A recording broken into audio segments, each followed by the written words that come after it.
नमस्कार। रुद्राष्टकाच्या तिसऱ्या स्तोत्रात तुमचं स्वागत आहे।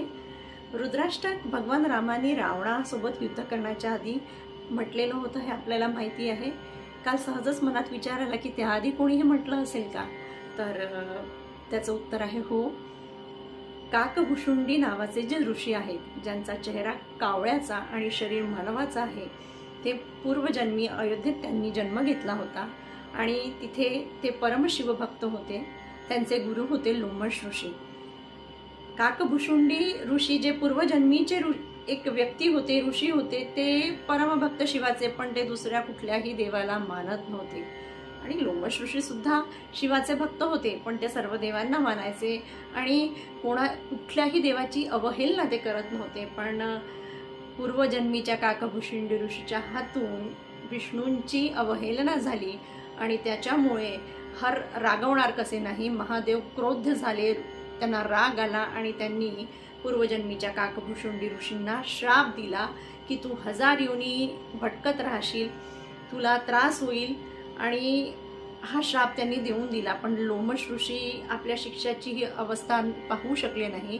त्यांनी महादेवांना खुश करण्यासाठी, त्यांना जिंकण्यासाठी रुद्राष्टकाचा पाठ केला आणि त्यामुळे महादेव प्रसन्न झाले आणि पूर्वजन्मीच्या काकभुशुंडी ऋषींना उशाप दिला आणि त्यांना म्हटलं 1000 योनीत मी माझा श्राप तर परत घेऊ शकत नाही, हा पण मी उशाप देणार, 1000 जन्म तुला घ्यावे लागतील, पण प्रत्येक जन्मानंतर मृत्यूचा जो त्रास होतो, मृत्यू होताना जो त्रास होतो तो तुला होणार नाही आणि प्रत्येक जन्म तुला आठवत राहील आणि तू परमज्ञानी होशील, रामभक्त होशील, असा त्याला आशीर्वाद दिला।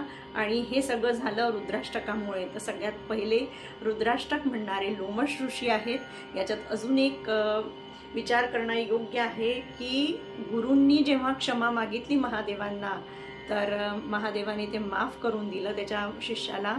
आणि म्हणूनच म्हणतात की गुरु गोविंद दोहू खडे काके लागू पाय, मैं बलिहारी गुरुदेव की गोविंद दियो बताय। तो गुरुचा महिमा हा सगळीकडे असतोच।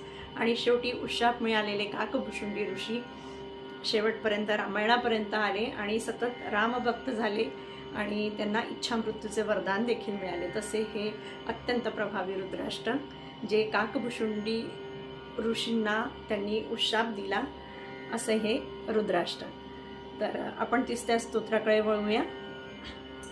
तुषाराद्रि संकाश गौरम गभीरम मनोभूत कोटि प्रभाश्री शरीरम स्फुरन्